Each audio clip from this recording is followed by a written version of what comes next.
Episode 11 to 20, अध्याय 11, 008 Prince Linfeng. Miss teacher Jiang यहाँ हैं। जी यूनिया, जो किताब पलट रही थी, रुकी और बोली, कृपया शिक्षक को अध्ययन कक्ष दिखाए। यूनिया की पढ़ाई में आसानी के लिए जीलानी ने यूनिया के शयन कक्ष के बगल में एक कमरा अध्ययन कक्ष के रूप में विशेष रूप से अलग रखा था। जब यूनिया ने दरवाजा खोला और अंदर दाखिल हुआ तो एक लंबा चौड़ा व्यक्ति मुस्कुराता हुआ आंखों और भौहों के बीच घूमा। फर्श से छत तक की खिड़की से आती धूप चुपचाप उस पर पड़ रही थी, मानो कोई कुलीन युवा स्वामी हवा की शान से झूम रहा हो, अतुलनीय रूप से सुंदर, मानो जैद से तराशा गया हो। यूनिया ने अपनी आंखें थोड़ी सी खोल लीं। इस आदमी का एक पल भी ऐसा नहीं बीता जब उसमें कोई खास आकर्षण न हो। शुभ दिन, शिक्षक जियांग, यूनिया ने प्रसन्न मुस्कान के साथ कहा। शिक्षक जियांग ने अपने सामने बैठी युवा लड़की को देखा और मुस्कुराते हुए सिर हिलाया। मैंने तुम्हें कई दिनों से नहीं देखा था और तुम फिर से लंबी हो गई हो।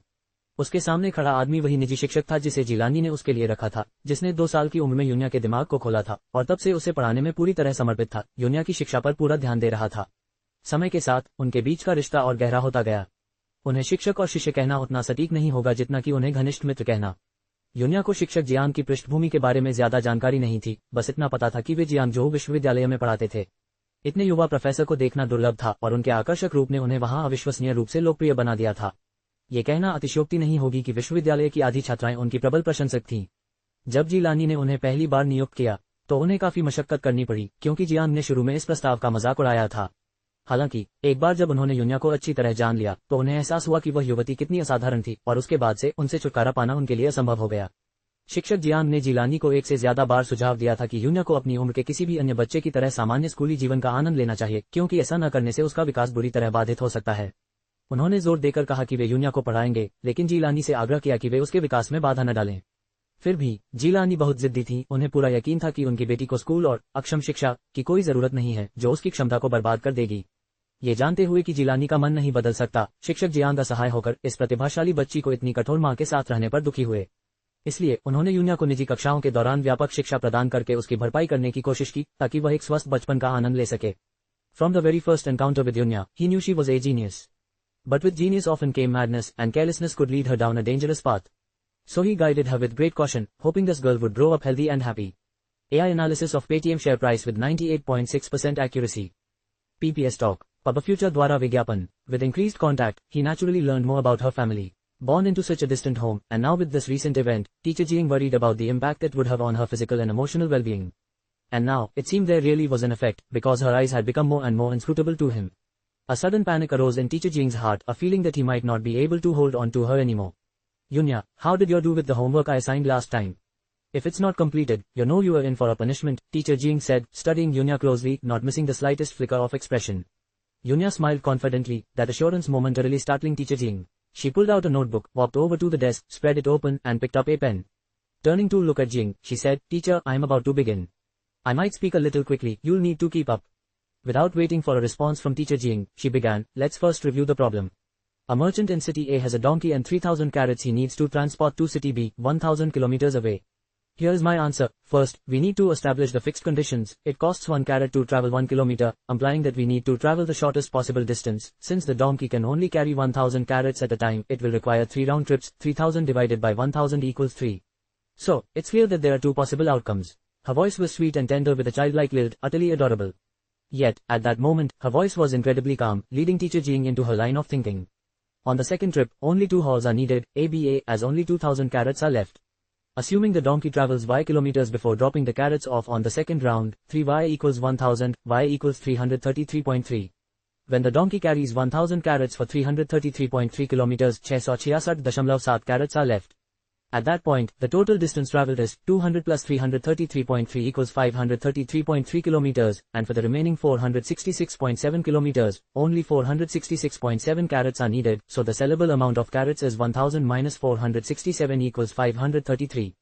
Her thinking was meticulous, her logic clear.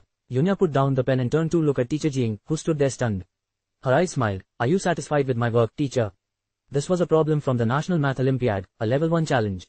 Even high school students with extensive knowledge might struggle to solve it, yet Yunya was only 5 years old. Yunya's clear logical thinking was evidence enough that she hadn't sought anyone's help, she had worked it out on her own.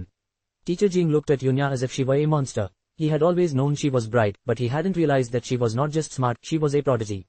You, teacher Jiang licked his lips, very good. Papa Future द्वारा विज्ञापन. Yunya's eyes twinkled merrily, like an innocent and carefree young girl.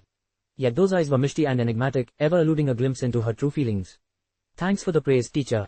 I will continue to work hard and will not disappoint your expectations. The lesson ended for the day. With such a student, teaching was easy. Teacher Jing himself, a professor at Jiangsu University, was usually very busy, his schedule full, and the only bit of personal time he had was devoted to Yunya. Despite the exhaustion, the satisfaction of teaching the student made it all worth it. Though I can teach your knowledge, and you learn thoroughly with your intelligence and perception, continuing this way isn't ideal. You should go to school, where there are many children your age. You could learn, play together and gain a more systematic understanding, and make many good friends. Otherwise, the closed environment and a repressed childhood would limit her physical and emotional development. Yunya understood Teacher Jing's intention, but she had other plans which might disappoint him. Seeing Yunya remaining silent, Teacher Jing thought of her family and stroked her hair. When I have time, I'll talk to your father, don't worry, I'll make sure you have a healthy and happy childhood. Teacher Jing's gaze was very warm, different from Aunt Dai's gentle tenderness. Such a look made her feel very comfortable. Yunya smiled and didn't want to disregard his kindness. Thank you, Teacher Jing. Tonight, Yu Shen came home very early. At the dinner table, Yu Shen sat at the head, with Kang Jinsei sitting on his right and Yunya on his left, closely followed by Yu Miao. Yu Miao was so quiet he seemed almost non-existent, and probably no one but Yunya would take notice of him. There's a banquet tomorrow night. Get ready to come with me, Yu Shen said flatly. Kang Jinsei's face lit up with joy, her cheeks as radiant as dew-kissed roses. Okay, this was the first time he would take her to a banquet. What did this signify? Was he finally ready to officially acknowledge her status to the outside world? Overwhelmed with joy, Kang Jinsei decided that she must dazzle everyone the following evening and let them all know that she was the woman most suited for Yu Shen.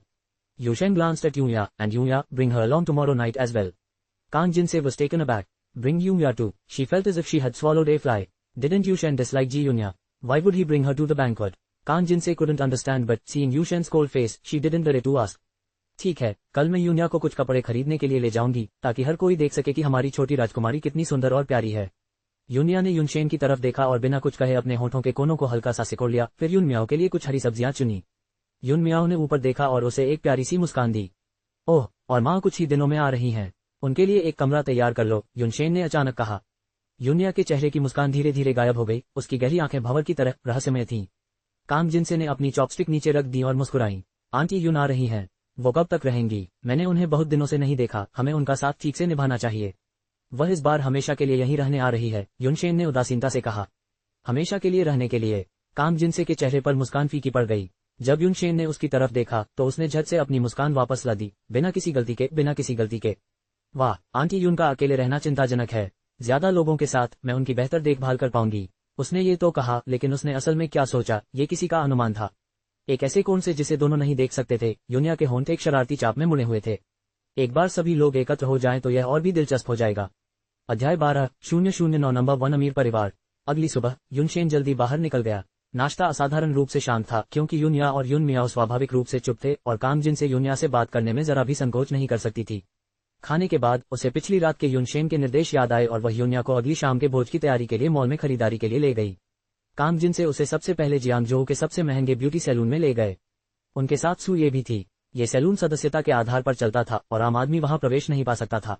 Kong ने युनशेन से काफी देर तक मिन्नतें की, आखिरकार उसे सदस्यता card मिल गया। इस उपलब्धि ने उसके अहंकार को काफी हद तक संतुष्ट किया और उसे कई उच्च समाज की महिलाओं से जुड़ने का मौका दिया, जिसकी उसे उच्च पदों पर अपनी जगह बनाने के लिए जरूरत थी। मिस कांग, कृपया इधर आइए, एक उत्सुक और कुशल महिला ने उत्सुकता से मेरा स्वागत किया, जो काले रंग का बिजनेस सूट पहने हुए थी और उसके बाल बहुत ही बारीकी से संवारे हुए थे।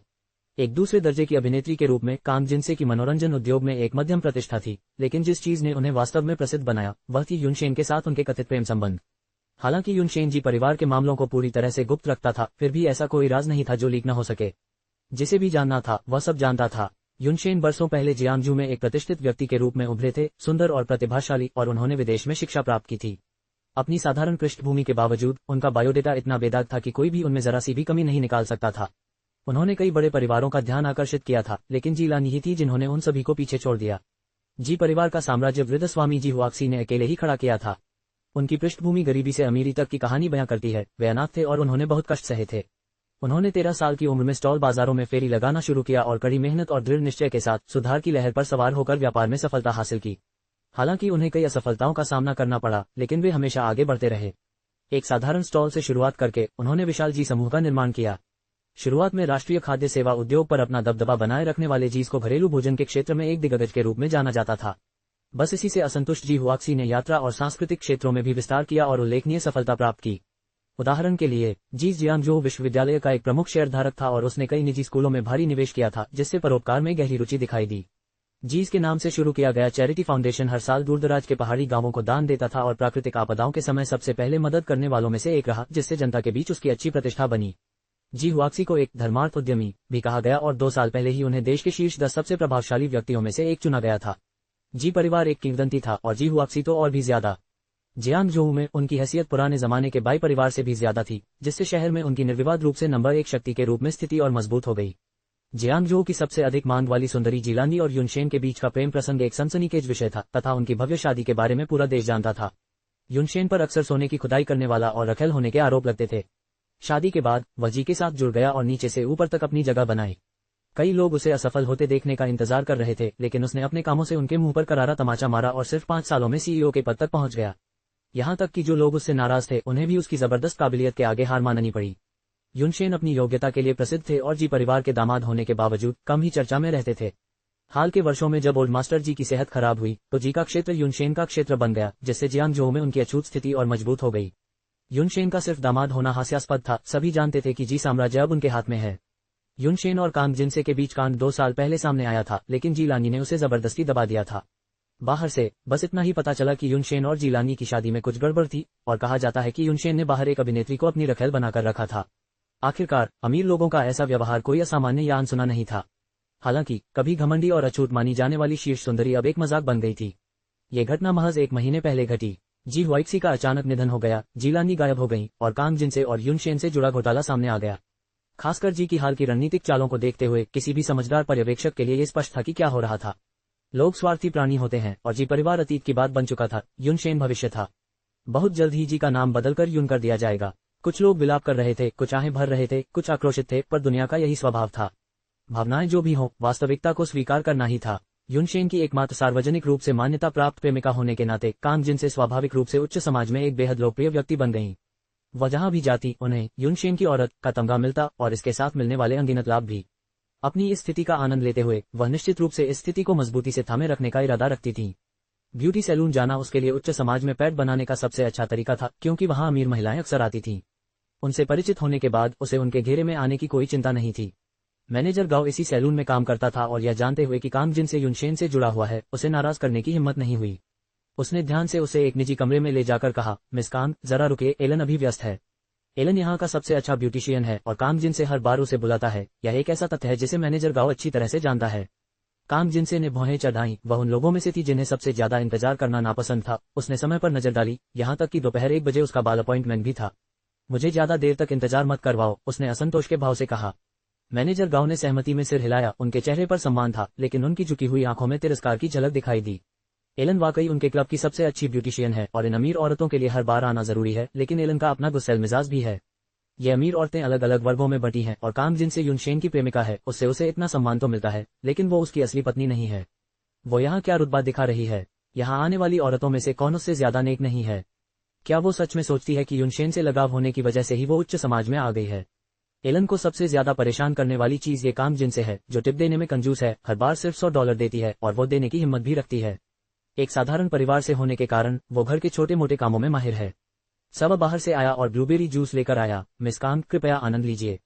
कांग जिनसे ने भौहें चढ़ाई। इसे कॉफी में बदल दो, ताजी पीसी हुई। सब ने परेशान सा चेहरा बनाया। यहाँ ताजी पिसी हुई कॉफी कहाँ मिलेगी? इंस्टेंट कॉफी ज्यादा अच्छी लगेगी। कांग जिनसे की भौहें चिढ़कर ऊपर उठ गईं। क्या कोई समस्या है? मैनेजर गांव ने सबा को दूर जाने का इशारा किया। सड़क के उस पार एक कॉफी शॉप है, जाकर मिस कांग के लिए 1 कप ताजी पिसी हुई कॉफी ले आओ। मिस कांग को इंतजार मत करवाओ, अब जल्दी करो। उसने अभी तक युनशेन से शादी भी नहीं की है और अभी से ही बहुत दिखावा कर रही है। सब तुरंत मुड़ा और चला गया। जब से वह अंदर आई थी, युन्या चुपचाप कांग जिनसे के साथ साथ चल रही थी। उसे किसी का ध्यान ही नहीं आ रहा था। ये देखकर उसने अपने होठों को एक मुस्कान में मोड़ लिया, जिसे मैनेजर गांव ने भी गौर से देखा। ये युवती सुंदर और शालीन थी, जिससे कोई भी उसे अपने पास रखने और प्यार करने से खुद को रोक नहीं पाता था। उसकी निगाहों को महसूस करते हुए युन्या ने मुस्कुराते हुए अपने होठों को भींच लिया। उसकी आंखें चमकीले, जगमगाते सितारों की तरह चमक रही थीं, जो तुरंत किसी के दिल को पिघलाकर एक नर्म गंदगी में बदल देती थीं। ये युवती सचमुच बहुत सुंदर है, मैनेजर गांव ने ईमानदारी से प्रशंसा की। कांग जिनसे ने मैनेजर गांव को ठंडी नजर से देखा। उसे समझ नहीं आया कि उसने उसे कहाँ नाराज किया था और वह कुछ हद तक हैरान था। Miss Kong. कांग जिनसे ने पहले ही अपनी नजरें फेर ली थीं और उदासीनता से बोली, छोड़ो, मैं थोड़ी देर के लिए अकेली रहना चाहती हूँ। मैनेजर गांव के जाने के बाद कमरे में सिर्फ वे तीनों ही रह गए। माहौल एक पल के लिए ठहर सा गया। अचानक काम जिनसे ने अपना सिर घुमाकर यूनिया की तरफ देखा। वह जवान लड़की सोफे पर बैठी थी, बहुत ही स्मार्ट और होशियार। काम जिनसे को घुटन महसूस हुई जब उसने सोचा कि युनशेन उसे कितना महत्व देता है। खासकर उसकी चमकदार और साफ आंखों को देखकर उसका दिल अनायास ही धड़कने लगा और वह चिढ़कर बोली, क्या देख रहे हो? देखते रहो, मैं तुम्हारी दोनों आंखें निकाल दूंगी। अध्याय 13, युवा और अनुभवहीन। यूनिया थोड़ा पीछे हट गई, मानो वह कुछ डर गई हो, और उसने अपना सिर नीचे झुका लिया। काम जिनसे ने अपने होंठ थोड़े ऊपर उठा लिए। जिलानी की बेटी, उसे देखना ही उसके अंदर उतरने के लिए काफी था। उसने बस अपना सिर दूसरी ओर घुमा लिया और उसकी ओर देखने से इनकार कर दिया। लगभग 10 मिनट इंतजार करने के बाद काम जिनसे अधीर हो गई और सूर्य की ओर मुड़कर निर्देश दिया, जाओ और देखो कि इतना समय क्यों लग रहा है। काम जिनसे का धैर्य जवाब दे चुका था, वह यहाँ चाय पीने और सोने नहीं आई थी। हाँ, सूर्य ने जवाब दिया और जल्दी से कमरे से बाहर चली गई। 2 मिनट बाद सूर्य काम जिनसे के पास लौटी और बोली, मेयर की पत्नी यहीं है, बस अगले दरवाजे पर। मेयर की पत्नी? काम जिनसे की आंखें चमक उठी। यदि वह मेयर की पत्नी से संपर्क स्थापित कर लेती तो वह उच्च समाज से पानी में मछली की तरह फिसल जाती और यून परिवार की हवेली में प्रवेश पाना उसके लिए एक सामान्य बात हो जाती। यूनिया ने उसकी उत्तेजना, उसकी आंखों में महत्वाकांक्षा की चमक देखी और मुस्कुराते हुए खड़े होकर काम जिनसे से कहा, चाची जियांग, मैं बाथरूम जाना चाहता हूँ। काम जिनसे ने झुंझलाहट में हाथ हिलाया, हाँ, उसे बाथरूम में ले जाओ। यूनिया मुस्कुराई, सू आंटी को परेशान करने की कोई जरूरत नहीं है। मैं अपनी माँ के साथ पहले भी यहाँ आ चुकी हूँ, मुझे पता है कि बाथरूम कहाँ है। जीलानी का जिक्र सुनकर काम जिनसे का चेहरा खराब हो गया, लेकिन उसने अपना गुस्सा निगल लिया और अनिच्छा से कहा, तो फिर जाओ, लेकिन सावधान रहना। सूर्य ने अवचेतन रूप से भौहें चढ़ाते हुए यूनिया को जाते हुए देखा। निजी कमरे से निकलकर यूनिया शौचालय की ओर चली गई। वह पहले भी जिलानी के साथ यहाँ आई थी, लेकिन सिर्फ 1-2 बार, इसलिए मैनेजर गांव का उसे न पहचान पाना स्वाभाविक था। टॉयलेट से बाहर आकर यूनिया सिंक की तरफ बढ़ी। वह छोटी थी, मुश्किल से अपने पंजों पर खड़ी हो पा रही थी, लेकिन उसे कोई जल्दी नहीं थी। उसके छोटे छोटे हाथ धीरे धीरे पास आ रहे थे और उसका छोटा सा चेहरा जिद्दी इरादे से भरा हुआ था। उसके सिर पर एक छाया छा गई और एक गोरा पतला हाथ नल खोलने के लिए आगे बढ़ा, पानी फुंकार के साथ नीचे गिर रहा था। यूनिया ने मुड़कर देखा, उसे ऐसा महसूस हुआ जैसे उस खूबसूरत चेहरे को देखकर दुनिया रोशन हो गई हो। यूनिया को देखते ही महिला की आंखें खुशी से चमक उठी और उसकी मुस्कान गहरी हो गई, उसका चेहरा स्नेह से कोमल हो गया। ये तुम हो, छोटी यूनिया, क्या तुम्हें मेरी याद है?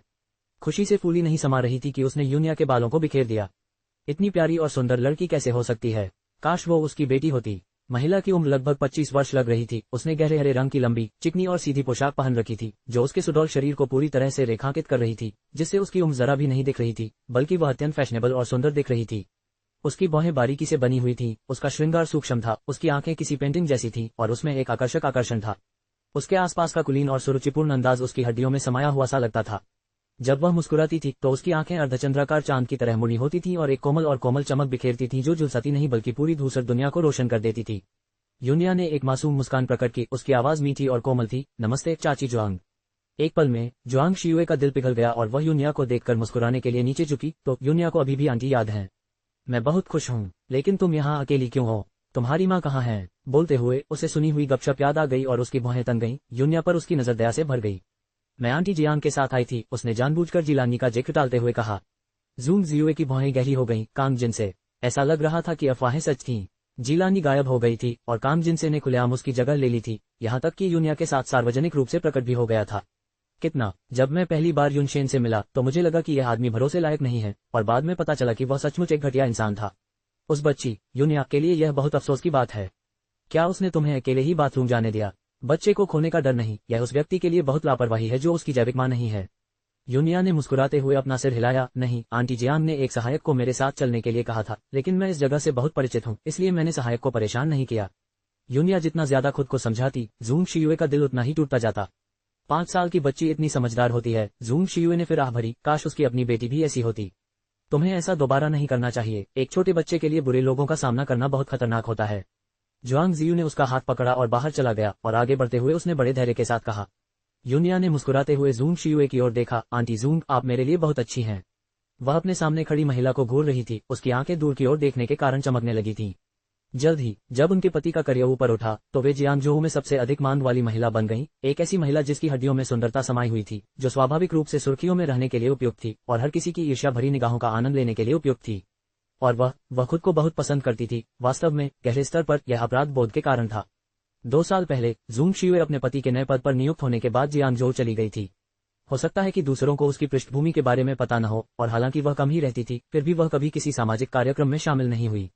जिलानी से मुलाकात एक संयोग मात्र थी। बाद में उन्होंने गुप्त मुलाकातें तय की, और इन्हीं में से एक मुलाकात के दौरान यूनिया की मुलाकात जूंग शियुए के सबसे बड़े बेटे यान सोंग से हुई। वह एक विनम्र और नाजुक सा लड़का लग रहा था, लेकिन उसकी आंखों में शरारत भरी चमक छिपी थी।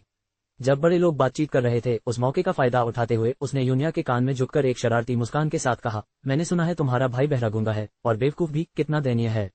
यूनिया को उकसाते हुए उसके होंठ शरारती मुस्कान में बदल गए। म्याओ म्याओ यूनिया की कमजोरी थी, वो ये बर्दाश्त नहीं कर सकती थी कि कोई म्याओ म्याओ की इस तरह निंदा करे। उसकी विनम्रता का दिखावा तुरंत टूट गया और उसने अपने हाथ में लिया हुआ फलों का रस यानसोंग के चेहरे पर उड़ेल दिया। तुम्हारा मुंह गंदा है, चलो मैं इसे साफ कर देती हूँ। यानसोंग को यह उम्मीद नहीं थी कि वह उसके चेहरे पर जूस छिड़क देगी, इसलिए वह दंग रह गया। साले, तेरी हिम्मत मुझ पर पानी छिड़कने की, उसने पलट कर जवाब दिया और यूनिया के बालों पर झपटा, लेकिन यूनिया कमजोरी दिखाने वालों में से नहीं थी। दोनों में अचानक लड़ाई शुरू हो गई और यूनिया के छोटे और कमजोर रूप के बावजूद उसकी विस्फोटक शक्ति आश्चर्यजनक थी। यानसोंग, जो उससे कहीं ज्यादा लंबी थी, असल में उससे ज्यादा ही परेशान हो रही थी। उसने मेज से एक चाकू और कांटा उठाया और उसकी छाती में घोंप दिया। यूनिया कराह उठी, उसकी आंखें उस पर जमी हुई थीं और उस नजर ने यानसोंग को इतना डरा दिया कि वह कांप उठा। उसने अचानक उसके कंधे पर जोर से काट लिया, मानो वह उससे मांस का एक टुकड़ा नोच लेना चाहती हो। यानसोंग की चीख ने सन्नाटा तोड़ दिया। ये दृश्य देखकर दोनों माएं डर गईं और झगड़ते बच्चों को अलग करने के लिए दौड़ीं। यूनिया की सफेद पोशाक पर खून फैल गया, कांटा अभी भी मांस में धंसा हुआ था। उसने मुंह भर खून थूका और यानसोंग को भयंकर आंखों से घूरने लगी। मुझे दोबारा मिलने मत देना, वरना मैं हर बार तुम्हें पीटूंगा। यानसोंग भी उतना ही विद्रोही था, उसे विश्वास नहीं हो रहा था कि उसे एक बदबूदार लड़की द्वारा धमकी दी जा रही है। बस तुम रुको, मैं इसे जाने नहीं दूंगी। जुआंग जियुए ने उसे जोर से थप्पड़ मारा। तुम छोटे बदमाश, तुम्हें सचमुच अनुशासन की जरूरत है। बहन यूनिया से माफी मांगो। मैं क्यों करूं? उसने मेरे चेहरे पर जूस छिड़क कर इसकी शुरुआत की, उसे वही मिला जिसकी वह हकदार थी। यानसोंग ने हठपूर्वक तर्क दिया। म्याओ म्याओ का अपमान करने का तुम्हें क्या अधिकार है? वह मेरा। यूनिया अपनी बात पूरी कर पाती, इससे पहले ही वह बेहोश हो गई, जिससे दोनों वयस्क डर गए और यहाँ तक कि यानसोंग को भी डर का एहसास हुआ। नतीजतन यूनिया की चोटें यानसोंग से ज्यादा गंभीर थीं। कांटा एक धमनी में गहराई तक चुभ गया था और बहुत ज्यादा खून बह गया था। वह बेहोश हो गई और 1 महीने तक बिस्तर पर पड़ी रही, जब तक कि उसे होश नहीं आया। उसकी छाती पर एक अमिट निशान रह गया। जूंग शियुए को बहुत ग्लानि हुई। वह हर दिन अस्पताल जाती रही और यानसोंग को यूनिया से माफी मांगने पर मजबूर कर दिया। जैसे जैसे वह यूनिया को और जानती गई, जूंग शियुए उसे और भी ज्यादा प्यार करने लगी और जिलानी द्वारा उसके साथ किए गए कठोर व्यवहार को देखकर उसके प्रति और भी सहानुभूति रखने लगी। यादें उभरने लगी। यूनिया ने अपने सामने खड़ी महिला को विचारमग्न होकर देखा। अध्याय 14:011 भाई यानसोंग। जुआंग शियुए उसे शौचालय से बाहर ले गया। तुम किस निजी कमरे में हो? मैं तुम्हें वहां तक छोड़ आता हूँ। यूनिया ने उसे यह बात बताई। पता चला कि दोनों निजी कमरे एक दूसरे के बगल में थे। जूंग जियुए मुस्कुराया और उसे अपने पास ले गया। ठीक उसी समय उस निजी कमरे का दरवाजा अचानक अंदर से खुला और कांग जिन से बाहर निकली। वह बगल वाले निजी कमरे के दरवाजे पर गई और दरवाजा खटखटाने से पहले आईने में अपना मेकअप ठीक किया। जूंग जियुए वहीं रुक गई, उसकी भौहें थोड़ी सिकुड़ गईं। शौचालय गलियारे के अंत में था और मंद रोशनी के कारण जब तक वे बोल न दे, कांग जिन से उन्हें नोटिस नहीं कर पाता।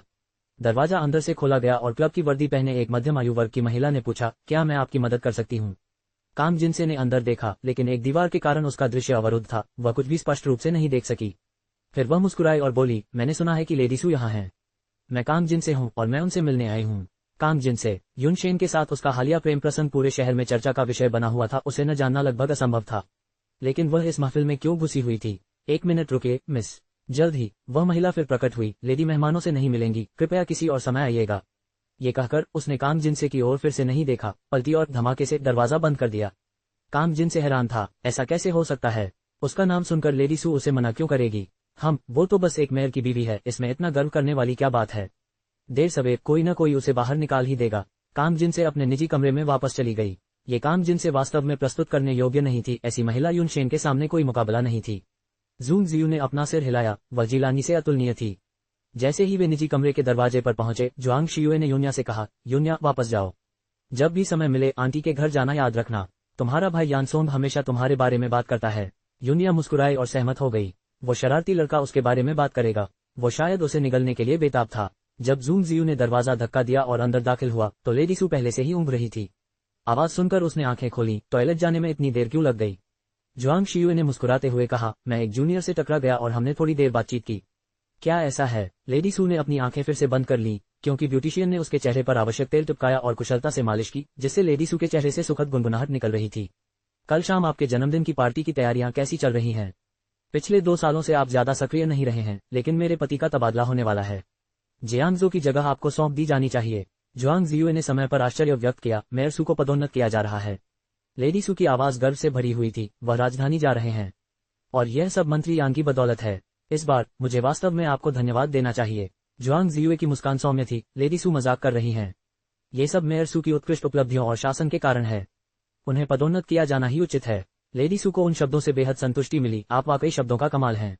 निश्चिंत रहें, मैं और मेरे पति आपकी इस महान दयालुता को कभी नहीं भूलेंगे।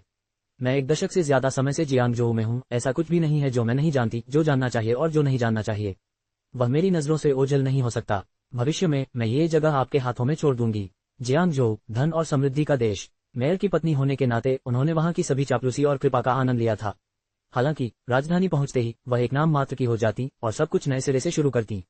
वह सचमुच वहां से जाना नहीं चाहती थी, लेकिन इंसान हमेशा ऊंचे लक्ष्य रखता है और अपने पति के करियर के लिए उन्हें ये कदम उठाना ही पड़ा। लेडी सू ने उस सुंदर, शांत महिला को देखा जिसके भौहें और आंखें मनोरम थीं और जिसकी गरिमामयी शान थी। एक ऐसी बेटी जिसका पालन पोषण ऐसे परिवार में हुआ था जिसकी विद्वत्ता की विरासत 100 साल से भी ज्यादा पुरानी थी। इसके अलावा यान परिवार के समर्थन से यह अनुमान लगाया जा सकता था कि भविष्य में जियांगजोऊ उसका ही क्षेत्र होगा। ... मेयर की पत्नी द्वारा उसे भगा दिए जाने के बाद काम जिनसे जितना ज्यादा इस बारे में सोचती उसका गुस्सा बढ़ता जाता। जी परिवार जियांगजोऊ का प्रमुख परिवार था और युनशेन उसकी सीईओ थी। युनशेन की मंगेतर होने के नाते उन्होंने अपनी उपस्थिति से पहले ही बहुत सम्मान दिखाया था, फिर भी उनकी दयालुता का कोई जवाब नहीं मिला। इतना घमंड किस बात का था? उसने सुना था कि मेयर सू जल्द ही पद छोड़ देंगी। तब तक वह मेयर की पत्नी नहीं रह जाएंगी और जिनसे सोच रही थी कि तब उसका घमंड कहाँ जाएगा। युनिया को वापस आते देख काम जिनसे का गुस्सा बढ़ गया। ऐसे टालमटोल करते हुए तुम शौचालय में क्यों नहीं गिर जाती? युनिया ने चुपचाप अपना सिर झुका लिया। ये सोचकर कि वह मेयर की पत्नी से चिपक सकती है, उसे पहले ये देखना चाहिए था कि क्या वह योग्य है। बस एक मालकिन, लेडी सू की नजर में वह किसी सैलून वाली लड़की से ज्यादा प्रतिष्ठित नहीं थी। इसके अलावा वह जल्द ही अपने पति के साथ राजधानी शहर में उसकी नई नौकरी के लिए जा रही थी। जियांगजोऊ जैसी जगह उसके लिए कोई मायने नहीं रखती थी। उस दोपहर काम जिन से जल्दी से अपने बाल संवारने निकली, फिर मॉल में खरीदारी करने चली गईं। उन्होंने अपने लिए एक ड्रेस देखी और उसके बाद ही यूनिया के लिए एक स्कर्ट चुनी। जब तक वह घर पहुंची रात के 9 बज चुके थे। युन मियाओ ने सोने से पहले यूनिया के घर आने का इंतजार करने पर जोर दिया। रॉके बाय, दादी के पुल तक नाव को हिलाओ। दादी प्यारी, मुझे देखकर कितनी प्रसन्नता से मुस्कुरा रही हैं। यूनिया नर्सरी कविताएं गुनगुना रहा था और हालांकि युन मियाओ सुन नहीं पा रहा था, फिर भी वह एक प्यारी सी मुस्कान के साथ सो गया। यूनिया ने उसके शांत सोते हुए चेहरे को देखा, मंद मंद मुस्कुराया, अपना सिर उसके सिर पर टिकाया और संतुष्ट होकर आंखें बंद कर लीं। दूसरे कमरे में काम जिन से नहाकर बाहर निकली ही थी कि अचानक मेज पर रखा उसका फोन बज उठा। उसने सोचा कि युशेन का फोन है, इसलिए उसने जल्दी से फोन उठाया। बहन, कुछ भयानक हुआ है, माँ बेहोश हो गई है, रो रही है। हम क्या करें? फोन पर एक छोटी लड़की की घबराई हुई आवाज आई। काम जिनसे की सारी खुशी तुरंत गायब हो गई और उसने अपनी भौहें सिकोड़ते हुए पूछा, क्या हुआ? सिसक रही हूँ। जब मैं स्कूल से घर आई तो देखा कि माँ आंगन में बेहोश पड़ी हैं। मैं बहुत डरी हुई हूँ। बहन प्लीज वापस आ जाओ। घबराओ मत, जाओ और बगल वाले अंकल वांग को ढूंढो, उनसे कहो कि वे माँ को अस्पताल ले जाएं। घर पर रहो और ठीक रहो, मैं भी आती हूँ, सुन रहे हो? हाँ ठीक है, मैं ठीक हूँ और तुम्हारे वापस आने का इंतजार करूंगा। फोन रखने के बाद काम जिनसे ने युन शेन को फोन करने की कोशिश की। 3 बार कोशिश करने के बाद भी कोई जवाब न मिलने पर उसके पास रातों रात वापस देहात लौटने के अलावा कोई चारा नहीं बचा था। जियांगजोऊ से जियांटियन गांव की दूरी 100 किलोमीटर से ज्यादा थी और रात का सफर होने के कारण उसकी हिम्मत नहीं हुई कि वह ज्यादा तेज चले। अपनी गंभीर चिंता के बावजूद वह कुछ नहीं कर सकती थी। अचानक उसका फोन बज उठा। कॉलर आईडी देखकर जिनसे को राहत मिली और उसने जल्दी से फोन उठाया। क्या हुआ? फोन पर युन शेन की उदासीन आवाज आई। भाई शेन, मेरी माँ का एक्सीडेंट हो गया है। आप कहाँ हैं? मैं घर के रास्ते पर हूँ, आधे रास्ते पर। भाई शेन, मुझे क्या करना चाहिए? मुझे बहुत डर लग रहा है, क्या आप मेरे साथ रुक सकते हैं? बात खत्म करते हुए जिनसे की आवाज घबराहट से भर गई। दूसरी तरफ से एक विराम आया। मुझे अभी कुछ काम है, इसलिए मैं आपके साथ नहीं आ पाऊंगा। आहबियाओ को आपके साथ वापस आने दीजिए। किसी और बात के लिए आप लियांग यू से संपर्क कर सकते हैं। इसके तुरंत बाद कॉल समाप्त हो गई। फोन पर बीप बीप व्यस्त सिग्नल सुनकर काम जिनसे का दिल तुरंत ठंडा हो गया। क्या उसे पहले ही यह एहसास नहीं हो गया था कि यह आदमी कितना बेरहम हो सकता है? तो फिर आखिर उसका दिल किस बात के लिए तड़प रहा था? रात में राजमार्ग पर असाधारण शांति थी, हवा जोर से चल रही थी और गुजरती हुई हेडलाइटें चमक रही थीं, जिससे उसकी नाजुक मेकअप वाली आंखों पर रोशनी पड़ रही थी, जिससे वे दर्दनाक रूप से चमकदार हो रही थीं। अध्याय 15 अपने स्क्विड को तुलें, एक मुहावरेदार अभिव्यक्ति जिसका अर्थ है आपको निकाल दिया गया है या मैं आपको निकालने जा रहा हूँ। संख्या 012 का आमतौर पर वाक्यांश के साथ कोई संबंध नहीं है और यह संदर्भ से बाहर लगता है। जियांगटियन गांव के सबसे नजदीक छोटे शहर का अस्पताल। काम जिनसे ने अपनी कार पार्क की और तुरंत आपातकालीन कक्ष में पहुंची। बहन, तुम आखिरकार वापस आ गई। लगभग 10 साल की एक लड़की चिल्लाई और उसने खुद को काम जिनसे की बाहों में फेंक दिया। वेटिंग चेयर पर बैठा आदमी कुछ बेचैनी से खड़ा हो गया। वह 40 के आसपास का लग रहा था, कद में छोटा, सांवला, एक ईमानदार किसान जो जमीन और आसमान का सामना करने का आदी था। उसने काम जिनसे की ओर देखा, फिर जल्दी से नजरें फेर लीं। आसियान, डरो मत, तुम्हारी बहन वापस आ गई है। काम जिनसे ने अपनी बहन को धीरे से दिलासा दिया। काम जिनसियन बचपन से ही उस पर निर्भर रही थी और अपनी बड़ी बहन की आवाज सुनकर धीरे धीरे उसका रोना बंद हो गया। काम जिन से उस आदमी की ओर मुड़ा। चाचा वांग, मैंने इस बार आपको सचमुच परेशान कर दिया। अंकल वांग ने जल्दी से हाथ हिलाया। मुझे यही करना चाहिए। जिनसे अंकल वांग के साथ इतना औपचारिक व्यवहार मत करो। उसकी नजर सामने खड़ी महिला पर पड़ी। शहर में घुसते ही बदल गई। उसके कपड़े और ड्रेसिंग सेंस तो देखो, टीवी अभिनेत्रियों से भी ज्यादा खूबसूरत। जल्द ही ऑपरेशन रूम की बत्तियां बुझ गईं और एक नर्स बिस्तर पर पड़ी एक महिला को बाहर ले आई जो पीली और बेहोश थी। काम जिन से जल्दी से उसके पास गया। माँ कैसी हो? काम जिनिक्सियन भी रोया और दौड़कर उसके पास आया। नर्स ने उन्हें विनम्रतापूर्वक याद दिलाया, कृपया अस्पताल में अपनी आवाज धीमी रखें। इसके बाद मुख्य सर्जन बाहर आए और काम जिन से जल्दी से उनके पास पहुंचे। डॉक्टर, मेरी माँ को आखिर क्या हुआ है? डॉक्टर ने काम जिनसे की ओर देखा। क्या आप मरीज की बेटी हैं? काम जिनसे ने सिर हिलाया। डॉक्टर ने आह भरी। आप कैसी बेटी हैं जो ऐसा होने दे रही हैं? मरीज पहले ही कैंसर के अंतिम चरण में है और उसे अब लाया जा रहा है। आपको खुद को तैयार करने की जरूरत है। उसके पास बस 1 महीने से थोड़ा ज्यादा समय बचा है। क्या? काम जिन से अविश्वास से पीछे हटी। तभी अंकल वांग ने उसे तुरंत सहारा दिया, जिनकी उंगलियां उसकी चिकनी त्वचा में रम गईं और उनकी निगाह अनजाने में उसके सुडौल शरीर पर पड़ गई। एक भारी भूख के साथ अंकल वांग ने मुश्किल से निगला। सदमे में डूबी काम जिनसे ने अपने पीछे पड़ी उस अश्लील निगाह पर ध्यान ही नहीं दिया। वह दर्द और पछतावे से घिरी हुई थी। अगर वह इतनी जिद्दी न होती और ज्यादा बार घर न आती तो शायद उसकी मां के कैंसर का पता इतनी देर से पहुंचने से पहले ही चल जाता। ये सब उसकी गलती थी, सब उसकी गलती थी। सोप बहन, क्या मां मरने वाली है? मैं नहीं चाहती कि मां मर जाए। काम जिनिक्सियन डर कर चिल्लाया। काम जिनसे ने अचानक डॉक्टर का हाथ पकड़ लिया और आग्रहपूर्वक कहा, डॉक्टर, आपको मेरी मां को बचाना ही होगा, चाहे इसके लिए कोई भी कीमत चुकानी पड़े। कृपया, आपको उन्हें बचाना ही होगा। डॉक्टर ने बेबसी से कहा। कैंसर की कोशिकाएं उसके पूरे शरीर में फैल गई हैं। अगर आप उसे कुछ महीने पहले ले आते तो कीमोथेरेपी से उसे उम्मीद की एक किरण मिल सकती थी। अब इससे उसकी तकलीफ और बढ़ जाएगी। इसका मतलब था कि वे केवल मौत का इंतजार कर सकते थे। काम जिनसे का रंग पीला पड़ गया। अंकल वांग ने फुसफुसाकर उसे दिलासा दिया, चिंता मत करो, कोई न कोई रास्ता जरूर निकलेगा। रात भर जियांगजू से वापस आने में तुम थक गई होगी, अभी आराम करो। काम जिनसे ने अपना सिर हिलाया। अंकल वांग, आज रात की परेशानी के लिए शुक्रिया। आप घर जाए, मैं अपनी माँ के साथ रहूंगी। अंकल वांग की नजर काम जिनिक्सियन पर पड़ी। जिनिक्सियन का कल स्कूल है, मैं उसे पहले घर ले जाऊंगा, वह रात भर मेरे घर पर रुक सकती है। काम जिनिक्सियन ने काम जिनसे को गले लगाया। मैं नहीं चाहती, मैं यहाँ माँ के साथ रहना चाहती हूँ। अंत में अंकल वांग अकेले ही चले गए। जाने से पहले उन्होंने काम जिनसे की ओर एक और नजर डाली। स्पर्श की क्षणिक गर्माहट और कोमलता उनकी उंगलियों पर बनी रही। बचपन में भी चुलबुली रहने वाली ये लड़की अब और भी ज्यादा चुलबुली हो गई है। उसका चेहरा और कद काठी उसकी माँ के मुरझाए हुए शरीर से कहीं ज्यादा आकर्षक है। मुझे उसके साथ सोने का अवसर अवश्य ढूंढना चाहिए। अंकल वांग आंखें मूंदते हुए अस्पताल से चले गए। भोर होने से पहले आहब्याओ अस्पताल पहुंच गई। आहब्याओ युनशेन द्वारा नियुक्त एक अंगरक्षक थी। वह 6 फुट से ज्यादा लंबी, बलिष्ठ कद काठी की थी। कहा जाता है कि वह एक सेवानिवृत्त विशेष बल सैनिक थी। आहब्याओ को देखकर काम जिनसे को अचानक उस शाम के दिन का कार्यक्रम याद आ गया। उसकी नजर अस्पताल के बिस्तर पर बेहोश पड़े जियांगचुन पर पड़ी और वह टूट गई। आज शाम युनशेन के साथ उनकी पहली सार्वजनिक उपस्थिति होगी, एक ऐसा अवसर जिसे वह चुकना नहीं चाहती थी। काफी देर तक हिचकिचाने के बाद आखिरकार उसने निर्णय ले लिया। उसने आहब्याओ को उसकी मां की देखभाल के लिए अस्पताल में छोड़ दिया और जियांगचुन की देखभाल के लिए 2 नर्सें रख लीं। दोपहर के समय वह काम जिनशियान को स्कूल से लेकर पास के मैकडॉनल्ड्स में दोपहर के भोजन के लिए ले गई। बहन, तुम खाना क्यों नहीं खा रही हो? काम जिनिक्सियन ने अपना हैमबर्गर चबाया। उसका चेहरा क्रीम से सना हुआ था। वह बहुत ही प्यारी और मूर्खतापूर्ण लग रही थी। बहन को भूख नहीं है, काम जिनसे ने कहा। वह अपनी बहन को देख रही थी और सोच रही थी कि जब उनकी मां गुजर जाएंगी तो उसका क्या होगा। आशियान इस दुनिया में उसकी मां के अलावा उसकी एकमात्र रिश्तेदार थी। वह उसे अपने पास रखना चाहती थी और खुद उसका पालन पोषण करना चाहती थी, लेकिन उसने अभी तक यून परिवार में अपनी जगह नहीं बनाई थी। उसे क्या करना चाहिए? 10 साल की काम जिनशियान इतनी समझदार हो चुकी थी कि उसे पता था कि उसकी मां ज्यादा दिन इस दुनिया में नहीं रहेंगी और जब वह समय आएगा तो वह जिस एकमात्र व्यक्ति पर भरोसा कर सकती है वह उसकी बड़ी बहन है। उसकी मां ने बताया कि उसकी बहन शहर में एक बड़े घर में रहती है, छोटी कार चलाती है और दूसरों से ऊपर इंसान वाली जिंदगी जीती है। वह भी वैसा ही जीना चाहती थी, इसलिए उसे अपनी बहन का दिल जीतना था ताकि वह उसे शहर ले जा सके। बड़ी बहन जल्द ही जाने वाली है और मैंने किसी को तुम्हारा ख्याल रखने के लिए कह दिया है। तुम ठीक होगे और जब भी मुझे मौका मिलेगा मैं तुमसे मिलने आऊंगी, उसने कहा। काम जिनशियान का हैमबर्गर खाने का काम रुक गया और उसकी आंखों में आंसू आ गए। बहन, क्या तुम मुझे और मां को छोड़कर जा रही हो? उसने पूछा। बड़ी बहन को कुछ बहुत ही महत्वपूर्ण काम निपटाना है और यह सब हमारे भविष्य के बारे में है, इसलिए मुझे जाना होगा, उसने बताया। काम जिनशियान ने अपने होंठ काटे। छोटी बच्ची की आंखें रोने से लाल हो गईं। उसे बहुत बुरा लग रहा था। क्या यह मां और मुझसे ज्यादा जरूरी है? उसने पूछा। काम जिनसे ने भौहें सिकोड़ लीं। आसियान, अपनी बहन को दोष मत दो। कुछ चीजें ऐसी होती हैं जिनमें मैं कुछ नहीं कर सकती। निश्चिंत रहो, मैं जरूर वापस आऊंगी। ये रहे तुम्हारे लिए 1000 युआन और ये मोबाइल फोन भी। अगर कुछ हो तो मुझे फोन कर देना। काम जिनसे ने अपने बैग से 1000 युआन और एक नया मोबाइल फोन निकालकर काम जियान के सामने रख दिया।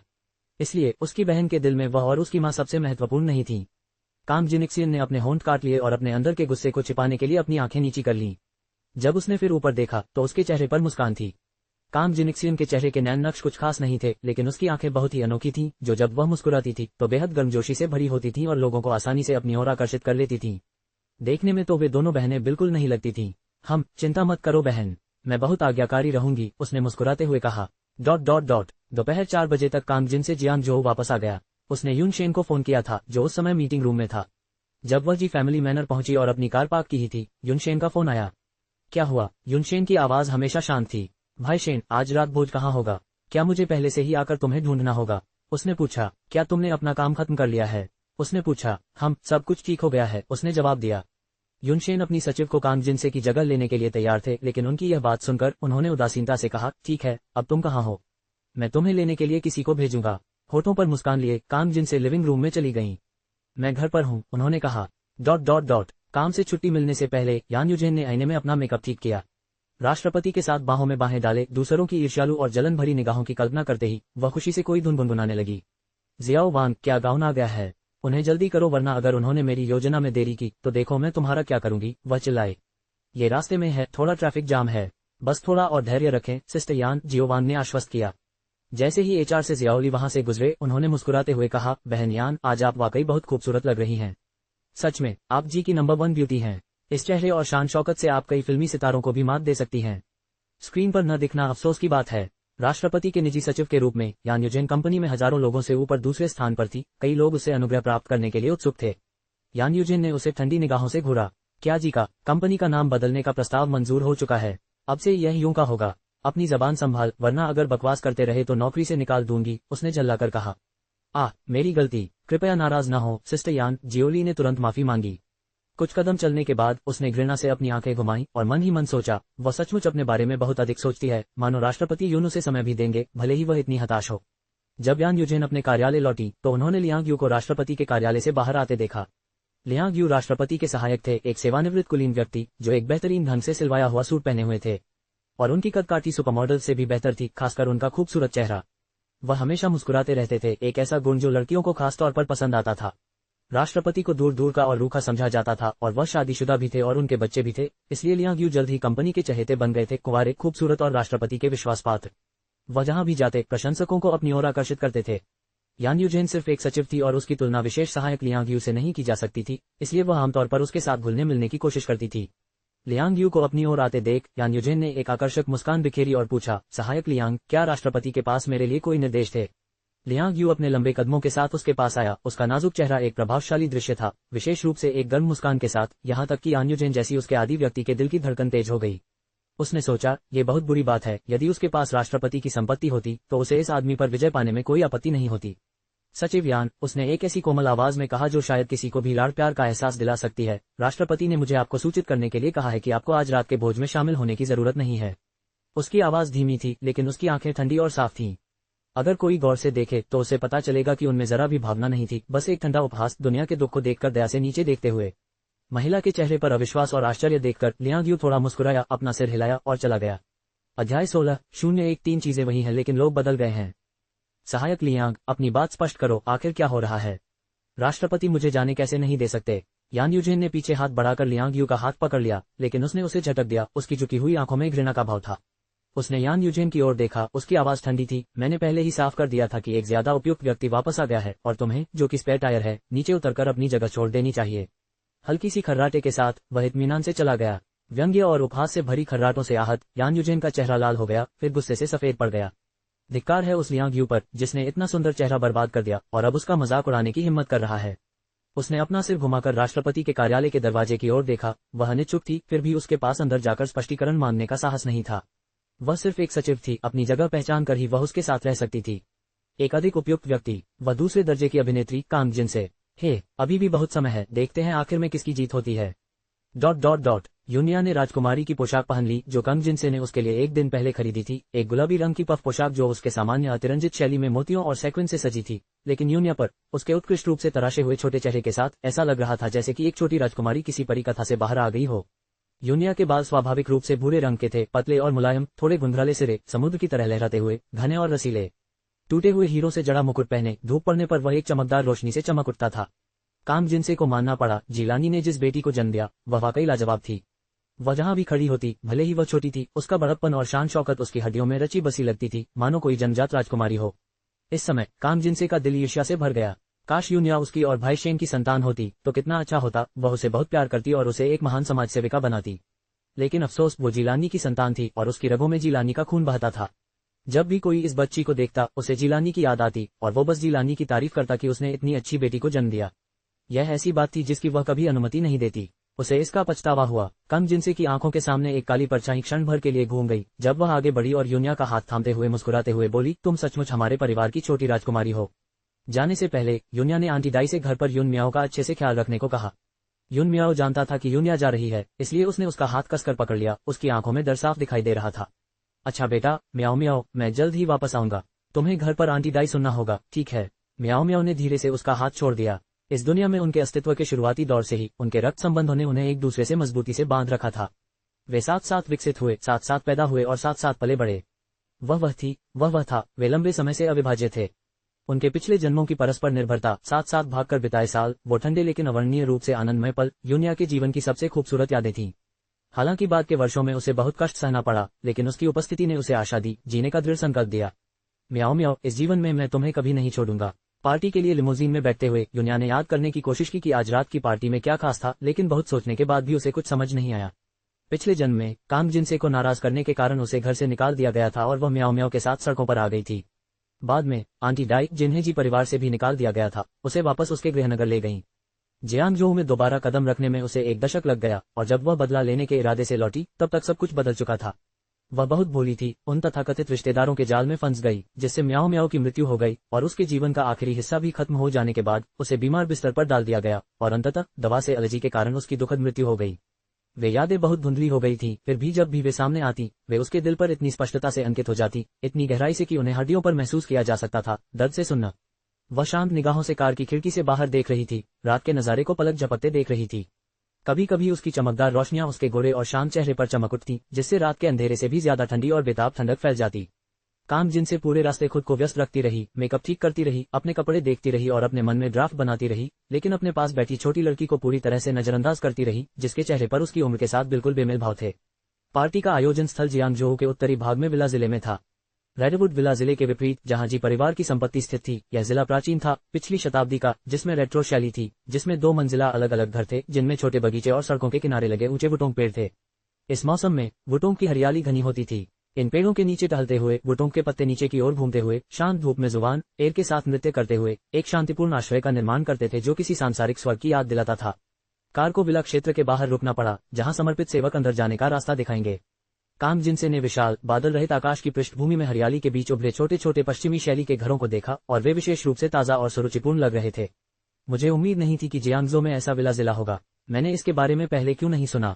काम जिनसे ने मन ही मन बुदबुदाया। प्रमुख नौकर बिना कुछ बोले बस मुस्कुरा दिया।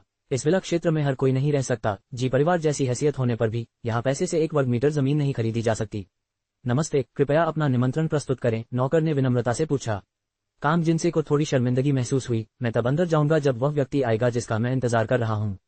नौकर ने उससे और अधिक परेशान नहीं हुआ और अगले समूह के मेहमानों का अभिवादन करने के लिए मुड़ गया।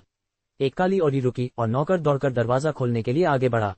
लगभग 50 साल का एक आदमी बिल्कुल सूट पहने बाहर निकला। काम जिनसे की आंखें फौरन चौड़ी हो गईं। ये वही आदमी था जिसे वह हर दिन टीवी पर देखती थी। ये जियांगजू के मेयर सू योंगडिंग थे। अध्याय 17-0141 आपदा। कार से उतरकर वह मुड़ा और वापस अंदर पहुंचा। काले फीतेदार दस्ताने पहने एक हाथ आगे बढ़ा और फिर एक आलीशान कपड़े पहने अधेड़ उम्र की महिला बाहर निकली। वह मेयर सू के बगल में खड़ी थी। दोनों बाहें एक दूसरे से लिपटी हुई थीं, एक दूसरे को देखकर मुस्कुरा रही थी। उनके बीच एक मौन समझ का संचार हो रहा था। ये स्पष्ट था कि वे बहुत करीब थे। ऐसा लग रहा था कि यह व्यक्ति मेयर सू की पत्नी झाइकिंग थी। जियांग जिनसे, जिसे कल झाइकिंग ने मना कर दिया था, आगे बढ़कर उसका अभिवादन करने में झिझक रहा था। जल्द ही एक और कार आकर रुकी और ये देखकर कि वह कौन थी, जियांग जिनसे को और भी अधिक अविश्वास हुआ। सचिव जो मेयर सू से एक वरिष्ठ पद पर थे और उनकी पत्नी वहां पहुंचे। मेयर सू ने आगे बढ़कर एक दूसरे से बातचीत की और वे चारों सेवकों के मार्गदर्शन में बगीचों की ओर चल पड़े। अधिकारियों के लिए विशिष्ट दमनकारी वातावरण ने जियांग जिनसे को अनजाने में तनावग्रस्त कर दिया और वह इन लोगों के सामने खुद को तुच्छ और छोटा महसूस करते हुए एक कदम पीछे हट गई। आखिर यह मेजबान कौन था कि मेयर सू और सचिव जो भी उपस्थित थे। कुछ ही देर में युनशेन आ गया। आज उसने काला सूट, सफेद कमीज और नीली पोल्का डॉट वाली टाई पहनी हुई थी।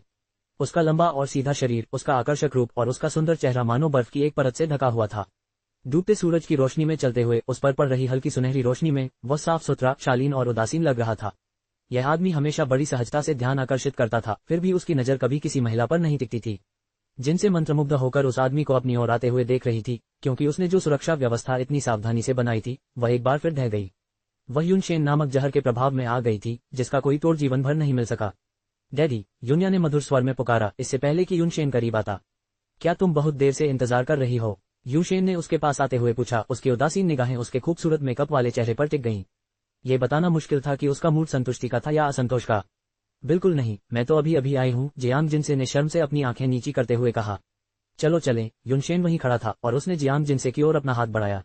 जियांग जिनसे चौंक गई, फिर खुशी से लगभग अभिभूत हो गई। कांपते हुए उसने आगे बढ़कर उसका हाथ पकड़ लिया। उसका दिल उत्साह और खुशी से जोरों से धड़क रहा था। उसके इत्र की हल्की सी खुशबू उसकी इंद्रियों को उत्तेजित कर रही थी और उसे एहसास हो रहा था कि वह युनशेन द्वारा पाले गए किसी पालतू जानवर की तरह है। अपने मालिक की एक उंगली के इशारे पर वह बिना पीछे देखे आगे बढ़ जाती, चाहे इसके लिए उसे आग के तूफान में ही क्यों न जाना पड़े, और उसके हर पल का आनंद लेती। उसने अपना सिर घुमाकर उसके सुंदर, उदासीन चेहरे को देखा जो उसके इतने करीब था, और उसका हृदय संतुष्टि से भर गया। युनशेन ने अपना दूसरा हाथ युन्या की ओर बढ़ाया, जो आज्ञाकारी होकर आगे बढ़ी और उसे ले लिया। उसके पिता के हाथ की हथेली मोटी और गर्म थी, वह हाथ जिसकी उसे जीवन भर चाहत थी, फिर भी वह बहुत देर से आया था। उसकी नजरें उपहास से भरकर झुक गईं। तीन आकृतियां, एक लंबी और सीधी, एक सुंदर सुडौल, एक जीवंत और मनमोहक, तीन लोगों के एक परिवार की तरह लग रही थीं, जो गर्मजोशी और खुशी बिखेर रही थीं। दक्षिण पूर्व में स्थित एक अकेले विला तक गाइड का अनुसरण करते हुए उस समय विला में बहुत रोशनी थी। लोग बगीचे में घूम रहे थे, जीवंत बातचीत में व्यस्त थे, उच्च समाज के दृष्टिकोण और सामाजिक अंतर्क्रियाओं की एक विस्तृत श्रृंखला आंखों के सामने प्रकट हो रही थी।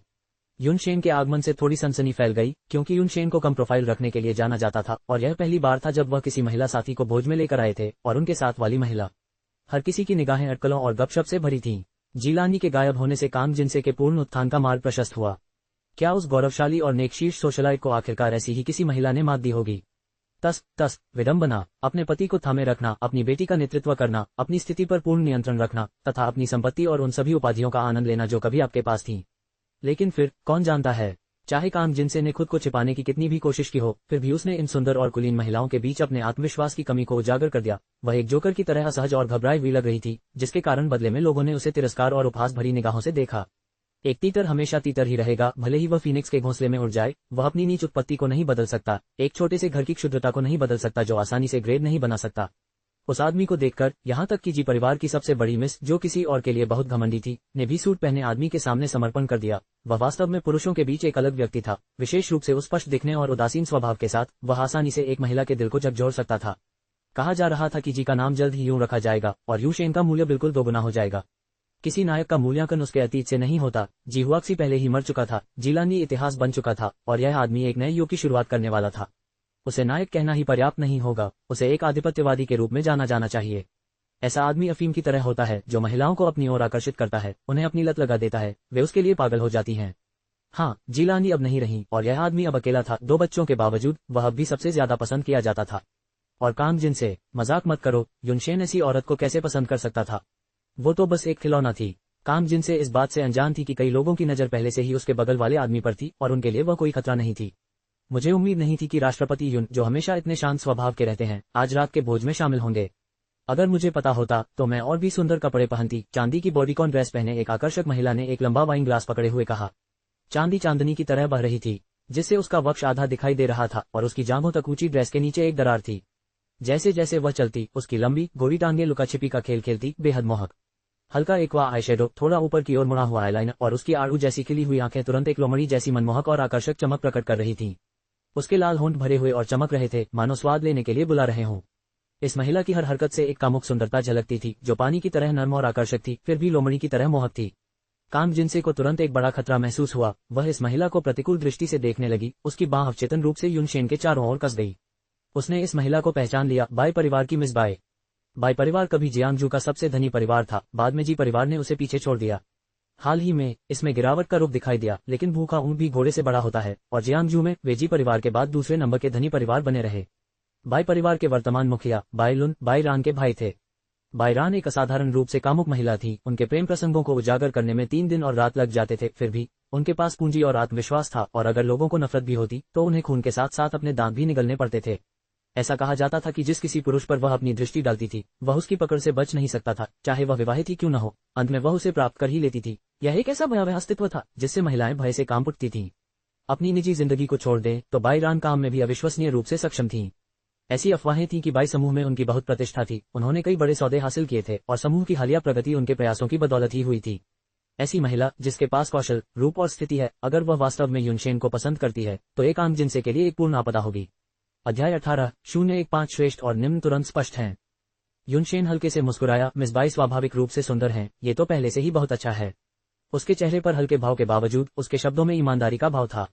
इस तीव्र विरोधाभास ने महिलाओं को और अधिक प्रतिरोध करने में असमर्थ बना दिया। बाई रैन की निगाहें युनशेन पर गहरी हो गईं, उसके लाल होंठ थोड़े मुड़े हुए थे और चमकदार रोशनी के नीचे वह एक लोमड़ी की तरह मोहक लग रही थी।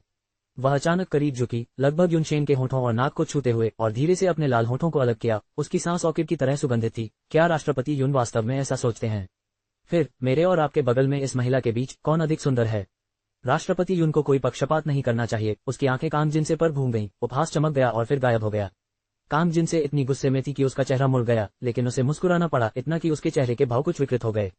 चमकती रोशनी में, पहली नजर में, वह काफी डरावनी लग रही थी।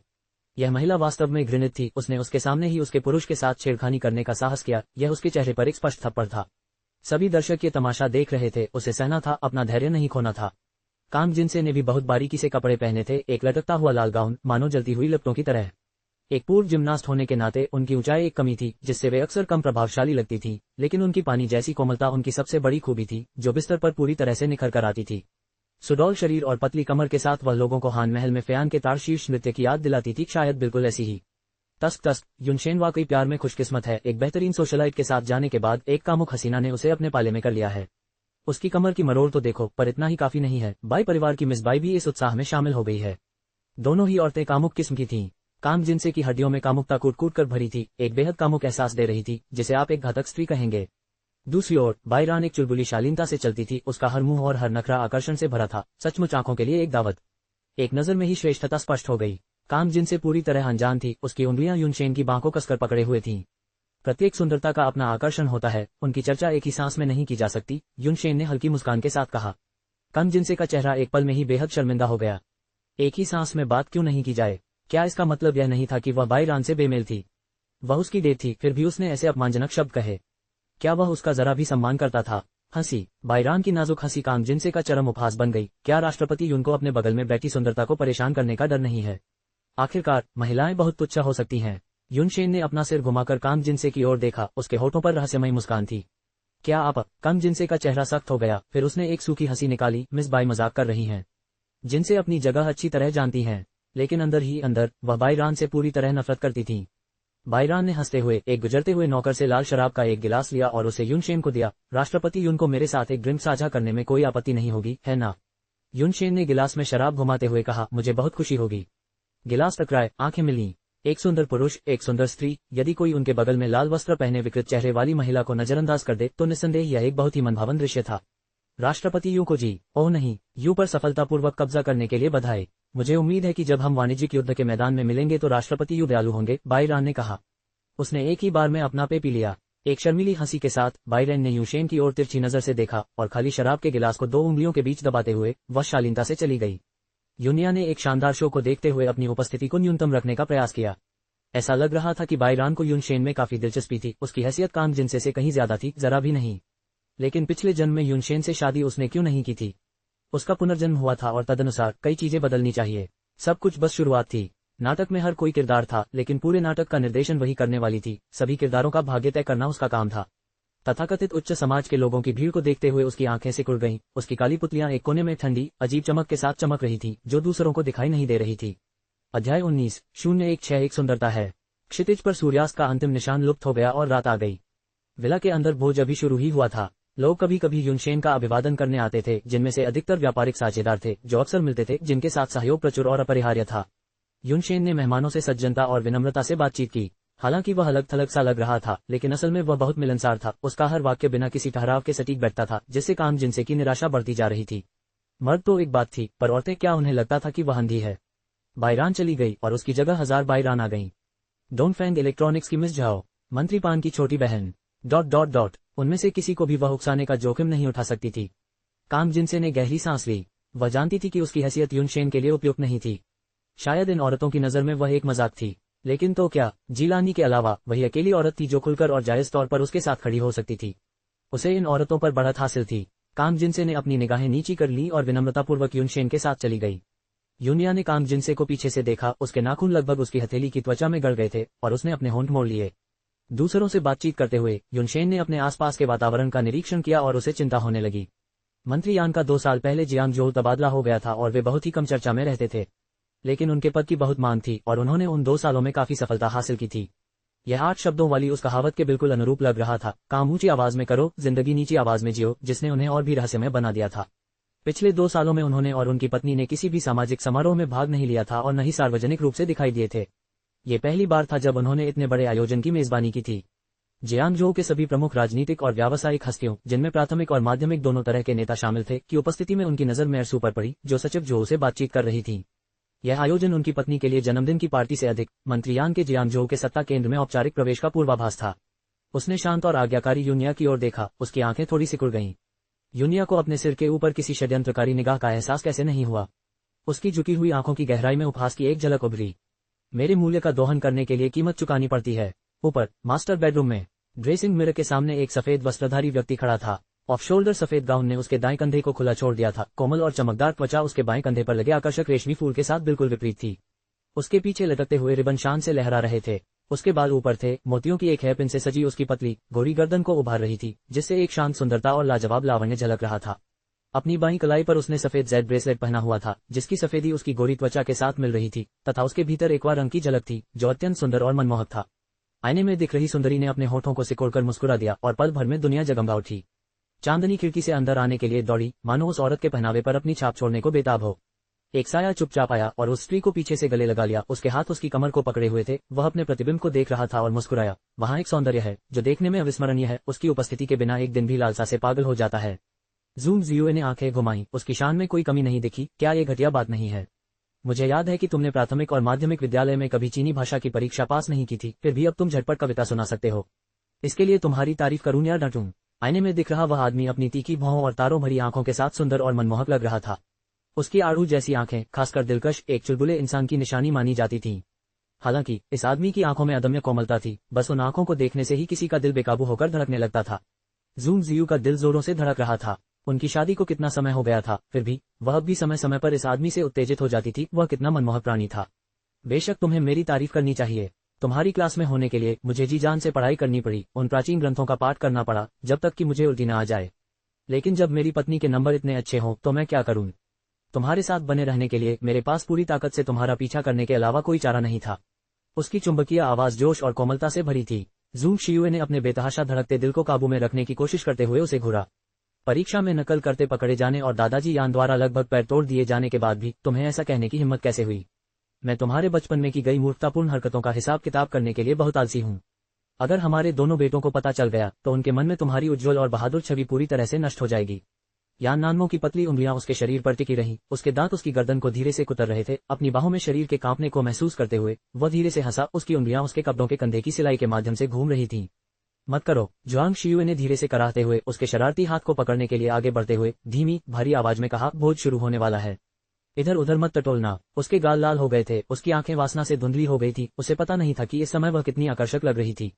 यान नानमो ने उसे कसकर भींच लिया, जिससे उसकी बाहों में जकड़ी महिला की दबी हुई कराह निकल गई, और वह हंसते हुए बोला, मेरे हाथ इधर उधर न घूमे तो ये 2 छोटे बच्चे कहां से आएंगे? मुझे अभी तुम चाहिए, बाकी लोग इंतजार करें। जूंग शियुए अभी संभली भी नहीं थी कि अचानक उसे नीचे ठंड का एहसास हुआ और अगले ही पल उसकी पीठ दीवार से सट गई। उसकी जबरदस्त और दबंग उपस्थिति ने उसे घेर लिया, लगभग डूबते हुए। बारिश अभी अभी रुकी थी और शाम को हवा तेज हो गई। थकी हुई जुआंग जियुए उसकी बाहों में गिर पड़ी। तुम? अरे, मैंने अभी अभी अपना मेकअप पूरा किया है, क्या तुम थोड़ा रुक नहीं सकते? यान नानमो ने बड़बड़ाते हुए कहा, नहीं रोक सकता। उसके कान को चूमने के बाद उसने धीरे से फुसफुसाया, आज रात तुम्हें किसने इतना सुंदर बना दिया कि तुमने मेरी आपराधिक प्रवृत्ति को भड़का दिया? तुम आगे नहीं बढ़ोगे, कमीने, हमें बहुत देर हो जाएगी, हट जाओ मुझ पर से। अभी यह आदमी पूरी तरह से अनियंत्रित था, ये सोचकर कि नीचे इतने सारे लोग इंतजार कर रहे हैं जबकि वे दोनों ऊपर छिपे हुए हैं। उसकी रीढ़ में सिहरन दौड़ गई। क्या मजा किरकिरा कर दिया। दावत खत्म होने के बाद मैं देखूंगी कि तुमसे हिसाब कैसे चुकता करती हूँ।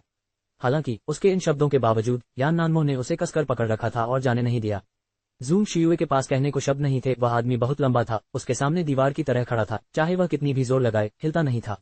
युए, यान नानमो की आवाज अचानक नर्म हो गई, उसकी बाहें उसकी कमर को कसकर घेरे हुए थी, उसका चेहरा उसकी गर्दन में दबा हुआ था। जुआंग जियुए ने अपनी हरकतें रोक दी। पिछले कुछ सालों में मैंने तुम्हें बहुत कुछ सहना पड़ा है, अपने माता पिता और रिश्तेदारों से दूर, मेरे साथ यहाँ आकर। क्या तुम्हें मुझसे कोई शिकायत है? जूंग शियुए की आंखें तुरंत नर्म पड़ गईं। उसने मुस्कुराते हुए उसके कंधे पर थपथपाया, मानो किसी बच्चे को दिलासा दे रही हो। हालांकि यान नानमो कभी कभी दबंग और दबंग लगता था, लेकिन उसके सामने वह अक्सर एक ऐसे बच्चे जैसा लगता था जो कभी बड़ा ही नहीं हुआ। जिस दिन से तुमसे शादी हुई है, मुझे अपनी जिम्मेदारियों का अंदाजा हो गया है। जैसा कि कहावत है, पति के पीछे चलना, शिकायत करने से क्या फायदा। बहुत हो गई ये बेकार की बातें, अब उठो, वरना आज रात तुम मेरे बिस्तर पर नहीं आ पाओगी। उससे निपटने के लिए उसे उससे ज्यादा हठधर्मी होना पड़ा। युए, हमें शायद कुछ साल यहीं रहना पड़ेगा, कम से कम तब तक जब तक राजधानी में सब कुछ ठीक नहीं हो जाता। मैं वापस नहीं जा सकती, मुझे माफ करना। यह आदमी हवा और धुंध की तरह था। हालांकि वे बचपन के प्रेमी थे और अब शादीशुदा और 2 बच्चों के साथ थे, फिर भी जूंग शियुए कभी कभी उसे समझ नहीं पाती थी। प्यार इतना गहरा था कि कभी कभी उसे डर लगता था, लेकिन इस पल उसे अचानक सुकून का एहसास हुआ। यह आदमी उससे कहीं ज्यादा प्यार करता था जितना उसने सोचा भी नहीं था। मिसाल के तौर पर इस बात पर गौर कीजिए कि किसने पहले अपने प्यार का इजहार किया, जिस पर वे 1 दशक से भी ज्यादा समय तक झगड़ते रहे। ये साफ था कि वह उससे सबसे पहले प्यार करने वाला था, फिर भी उसने इसे छुपाए रखा, जिद करके उसके पहले कदम उठाने का इंतजार करता रहा। उन्होंने दावा किया कि किसी को उसके आकर्षण के साथ स्वीकार करना बहुत संघर्षपूर्ण था।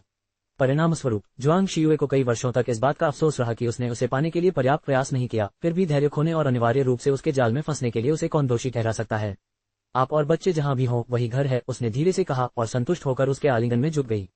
मैडम, ये भयानक है, सबसे बड़े युवा मालिक और सबसे छोटे युवा मालिक ने लड़ाई शुरू कर दी है, कृपया जल्दी आइए। दरवाजे के बाहर से नानी की चिंतित आवाज आई। जुआंग शियुए ने दांत पीसते हुए कहा, ये दोनों बदमाश फिर से मुसीबत की तलाश में हैं, है ना? यान नानमो सहजता से उठे, जुआंग शियुए की ओर देखा और हंसे। वे निश्चित रूप से अपने पिता की तरह हैं, हा हा हा। अध्याय 20:17 जनजात विद्रोही। यान फैमिली विला बहुत बड़ा नहीं था, लेकिन उसमें काफी कमरे थे। फिर भी यान सोंग और उसके भाई यानके को एक कमरा साझा करना पड़ता था। यान सोंग को पता नहीं था कि उसने कितनी बार जूंग जियुए से इस बारे में बात करने की कोशिश की थी और हर बार उसकी बेरुखी से उसे टाल दिया गया था। यान सोंग इस साल 7 साल का हो गया था, शरारती और शरारतों से भरा हुआ। जब वे राजधानी में थे तो उसके दादा दादी दोनों ने उसे लाड़ प्यार से पाला था और उसने स्वर्ग और पृथ्वी दोनों के प्रति निडरता का भाव विकसित कर लिया था। कभी कभी तो जूंग शियुए भी उसे संभाल नहीं पाती थी, लेकिन अजीब बात यह थी कि उसे सबसे ज्यादा डर अपने पिता से ही लगता था। यान के इस साल 4.5 साल का हो गया था। अपने भाई के उलट सबसे छोटा यान के आमतौर पर बहुत आज्ञाकारी व्यवहार करता था और अपने माता पिता की मौजूदगी में थोड़ा दुखी सा लगता था। हालांकि सिर्फ यान सोंग ही जानता था कि उसका अपना भाई कितना घिनौना हो सकता है। यह एक बहुत विशाल शयन कक्ष था जिसमें एक बड़ी बालकनी थी जो बीच में से विभाजित थी। आधा भाग आसमानी नीले रंग से सजा हुआ था, जबकि दूसरा आधा शुद्ध सफेद था, जो एक दूसरे से स्पष्ट रूप से अलग थे। नीले हिस्से में बिस्तर और जमीन पर ढेर सारे खिलौने बिखरे पड़े थे। चादरें और कवर उखड़ गए थे, जिससे पता चलता था कि उनके मालिक ने उनके साथ कितना बुरा व्यवहार किया था। बिस्तर के पास कांच की अलमारी में कई मॉडल आकृतियां सजी थीं, बंदूकों वाले सैनिक, तलवारों वाले योद्धा और डरावनी शक्लों वाले भयानक जानवर, सब बहुत करीने से पंक्तिबद्ध थे, जो मालिक की उनके प्रति सावधानीपूर्वक देखभाल को दर्शाते थे। दूसरी ओर सफेद वाला हिस्सा बहुत साफ सुथरा था। चादरें और कवर एक जैसे सफेद, बेदाग और चिकने थे। नाइट स्टैंड पर सिर्फ एक खिलौना रखा था, एक बड़ा सा ट्रांसफॉर्मर। बालकनी एक छोटा सा खेल का मैदान था जिसमें खिलौनों की पगडंडियां आपस में गुंथी हुई थीं, जो ऊंची इमारतों और कृत्रिम पहाड़ों और नदियों से घिरा हुआ था, जिससे एक आरामदायक परीक्षा जैसी दुनिया बन रही थी।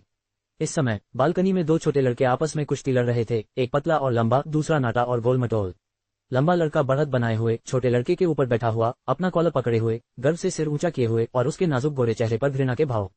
तुम बदमाश हो, मेरे इलाके में घुसने की हिम्मत कर रहे हो, तुम इसके लिए तैयार हो? ये कहते हुए वह छोटे लड़के के चेहरे पर मुक्का मारने ही वाला था। छोटे लड़के का चेहरा भरा भरा और मनमोहक था। उसने बड़ी बड़ी आंखों से सामने खड़े लड़के को घूरा और मौके का फायदा उठाकर अचानक अपना सिर तेजी से उठाया और लड़के के माथे से टकराया।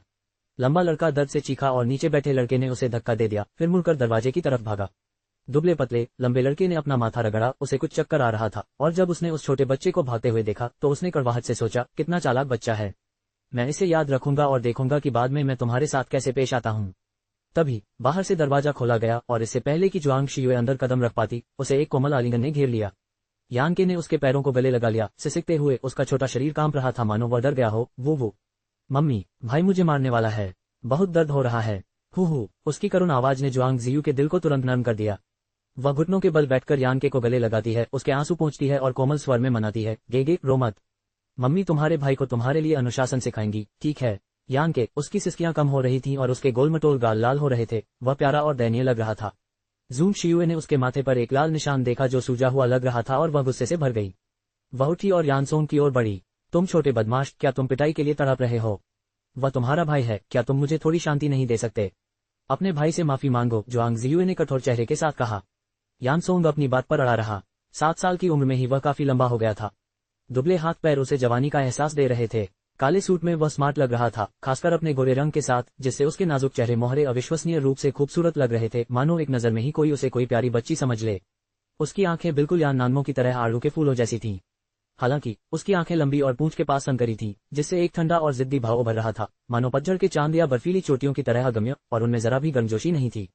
नहीं मांगूंगा, मैं उससे माफी क्यों मांगूं? जाहिर है उसने ही सबसे पहले मेरी चीजों को छुआ था। उसे वही मिला जिसका वो हकदार था। अपनी बात खत्म करते हुए उसने आंखें सिकुड़ी और यानके की तरफ मुट्ठी तान दी। यानके कांप उठा और जूंग जियू के आलिंगन में सिमट गया। ये देखकर जुआंग शियुए और भी ज्यादा गुस्से में आ गया। ओह, तुम बहुत ज्यादा गुस्ताख लग रहे हो, है ना? लगता है मैं तुम्हारे साथ कुछ ज्यादा ही नर्म हो गया। तुमने न सिर्फ अपने भाई को मारा, बल्कि अब उसे धमका भी रहे हो। तुम्हें जरा भी पछतावा नहीं है? तुम्हें जरा भी अंदाजा नहीं है कि बड़े भाई की तरह कैसे पेश आना चाहिए? मुझे आज तुम्हें सच में सबक सिखाना है। जूंग शियुए सचमुच बहुत नाराज थी। यानसोंग उसकी और नानमो की पहली संतान थी, और उस समय उनकी शादी भी नहीं हुई थी। एक गलतफहमी के चलते वह और नानमो लगभग अलग हो गए थे। जब उसे अचानक पता चला कि वह गर्भवती है, तो उसे ऐसा लगा जैसे आसमान टूट पड़ा हो, और वह लगभग बिना सोचे समझे गर्भपात कराने के लिए अस्पताल पहुंच गई। आखिरकार इसी बच्चे की वजह से उनकी गलतफहमियां दूर हुई और वे फिर से साथ आ गए। उनका रिश्ता पहले से कहीं ज्यादा गहरा और मजबूत हो गया। इसलिए बालक यानसोंग का उसकी नजरों में एक अलग ही महत्व था। बचपन से ही उसने उस पर बहुत ज्यादा स्नेह बरसाया था। बड़े बुजुर्ग भी उस पर बहुत लाड़ प्यार करते थे, जिसकी वजह से उसका घमंडी और दबंग स्वभाव बन गया, जिससे उसे राजधानी में शैतान का अवतार उपनाम मिला। राजधानी में ऐसा कौन होगा जो यान परिवार के सबसे छोटे पोते के बारे में सुनकर रास्ता न छोड़े? लेकिन कौन जानता था कि यह बच्ची इतनी कुटिल कैसे हो गई। लगातार उद्दंड और घमंडी होती जा रही थी। अक्सर यानके से लड़ती रहती थी, जो उसके सामने कोई कसर नहीं छोड़ती थी, और अक्सर रोती और उससे शिकायत करती रहती थी। और यानसोंग बिना किसी पछतावे के बस उपहास करती रहती थी। जूंग शियुए को सबसे ज्यादा गुस्सा इस बात पर आया कि 1 साल से भी ज्यादा समय पहले, जब वह यानसोंग को जिलानी के बोझ में ले गई थी, तो उसे तुरंत ही एक छोटी सी बच्ची यूनिया पसंद आ गई, जो नाजुक और आज्ञाकारी थी, जिसकी आंखें काली और चमकदार दोनों थीं। खास बात यह थी कि वह बहुत समझदार और होशियार थी। उसकी कोमल, मीठी और चिपचिपी आवाज में उसे आंटी कहकर पुकारते हुए सुनकर उसका दिल पिघल गया, और उसने उस बच्ची को छीनकर अपनी बेटी बनाने का मन किया। उसने सोचा था कि यानसोंग घर पर अपने भाई को सिर्फ धमकाएगा, लेकिन कौन सोच सकता था कि वह इतनी कोमल और खूबसूरत बच्ची पर हाथ उठाने की हद तक जा सकता है।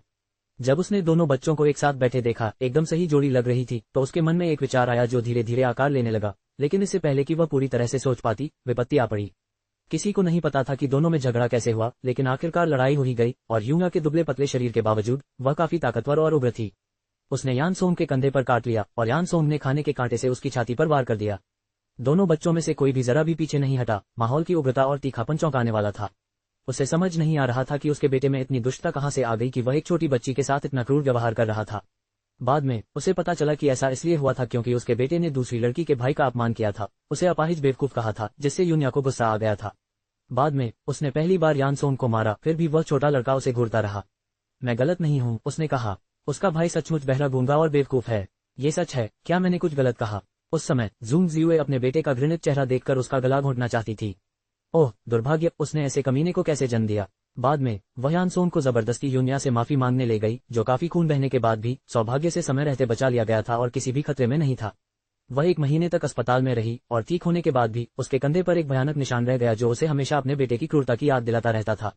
उसे बहुत ग्लानि हो रही थी, इसलिए उसने यूनिया के साथ और भी अच्छा व्यवहार किया। जितना ज्यादा वह बच्ची से घुलती मिलती, उतना ही उसे वह अच्छी लगती, और वह इस बात को लेकर झिझक रही थी कि क्या उसे जल्दी ही सब कुछ तय कर लेना चाहिए। अगर वह उसकी बेटी नहीं बन सकती, तो उसकी बहू बनना भी अच्छा था। उसने अपने शापित बेटे यानसोंग के बारे में सोचना छोड़ दिया था। अगर उसने उस लड़की से शादी कर ली, तो उसे जरूर मार डाला जाएगा। जूंग जियुए को लगता था कि उसका बेटा हमेशा के लिए अकेला रहने का हकदार है। यान गेगे बिल्कुल ठीक था। हालांकि वह यूनिया से कुछ महीने छोटा था, पर यह कोई समस्या नहीं थी। वह मन ही मन इस मामले पर विचार कर रही थी, बस जिलानी के सामने इस मुद्दे को उठाने के मौके का इंतजार कर रही थी। तभी जी परिवार मुसीबत में पड़ गया। पिछली बार ब्यूटी सैलून में यूनिया को देखने के बाद उसे और भी अधिक दृढ़ता से महसूस हुआ कि यह लड़की असाधारण बनेगी और उसे जल्दी से सुरक्षित करने की आवश्यकता है, अन्यथा उसे कोई और छीन लेगा। वह पहले से ही अपने दिल की गहराइयों में गुस्से से भरी हुई थी। उसका बेटा उसे सचमुच पागल कर रहा था। वह यान गेगे जैसा आज्ञाकारी इतना स्वाभाविक रूप से विद्रोही कैसे नहीं हो सकता था? उसे किसकी आनुवंशिकता विरासत में मिली थी? जूंग जियुए जितना ज्यादा इस बारे में सोचती, उसका गुस्सा बढ़ता जाता। उसने अपनी ऊंची एड़ियां उतारी और उन्हें हाथ में तौलकर यानसोंग के नितंबों पर निशाना साधा। क्या तुम्हें अपनी गलती का एहसास है? क्या तुम भविष्य में भी अपने भाई को परेशान करोगी? हर थप्पड़ के साथ जूंग जियुए के दिल में एक चुभन सी महसूस हो रही थी, उसके शरीर का एक हिस्सा, लेकिन ये बच्चा सचमुच बहुत आगे बढ़ गया था। यान सोंग सीधा खड़ा हो गया, बिल्कुल बंदूक की तरह खड़ा हुआ, ऊंची एड़ी के वार से भी नहीं हिला, उसकी भौहें भी नहीं सिकुड़ी, खच्चर की तरह जिद्दी। जूंग जियू के गुस्से से उसके सिर से भाप सी उठ रही थी। यान सोंग चुपचाप यान गेगे को घूर रहा था, उसकी आंखें भावनाओं से भरी गहरी काली शून्य थीं। यान गेगे ने उसे मुस्कुराते हुए देखा, अपनी जीभ को चंचलता से बाहर निकाला, उसके गोल मटोल और गोरे चेहरे ने अचानक एक शरारती हरकत कर दी। यान सोंग ने अपने होंठ भींच लिए, उसकी आंखों में तिरस्कार की झलक दिखाई दी। यान गेगे, हालांकि पूरी तरह से समझ नहीं पाए, फिर भी असहज महसूस कर रहे थे, उनकी नाजुक भौहें सिकुड़ रही थीं। और यान नानमो बिना किसी को पता चले दरवाजे पर खड़ा था। वह कब आया, फ्रेम से टिक गया, भौहें उठाई आड़ू के फूल जैसी निगाहों से देख रहा था, जिसमें गहरे समुद्र की हंसी की लहर थी। उसकी नजर यान सोंग पर पड़ी और हल्की सी हंसी के साथ उसने कहा, अच्छे लड़के, तुम में हिम्मत है, अपने पिता से भी ज्यादा खतरनाक। अपनी तरफ देखो, तुमने अपनी माँ को रुला दिया। आगे की कहानी सुनाने के लिए वी के नॉवल स्टोरी वर्ल्ड को सब्सक्राइब करो।